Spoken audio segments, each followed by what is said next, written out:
বড় পীর আব্দুল কাদের জিলানী মাহবুবে সুবহানী কুতুবে রব্বানী রাস্তা দিয়া চলতেছেন, একটা কুকুর সামনে দাঁড়ায় গেল। কুকুর ডাক দিয়া কয়, বড় পীর আমার কথার জবাব দিয়া তার উপরে যাও, বলো তুমি ভালো নাকি আমি কুকুর ভালো? বড় পীর চিন্তায় পড়ে গেলেন, যদি বলি কুকুর তুই ভালো আমি খারাপ, আল্লাহর কোরআনের আয়াতের উল্টা হবে, কারণ বনি আদম হলো শ্রেষ্ঠ। যদি বলি তুই খারাপ আমি ভালো, তো অহংকারী আসিয়া যাবে।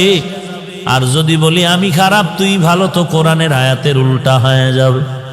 এখন আমি খারাপও বলতে পারি না, ভালো বলতে পারি না। আল্লাহর ওলি বান্দা মোরাকাবায় ঢুকলেন, আল্লাহ জবাব দিয়া দিলেন।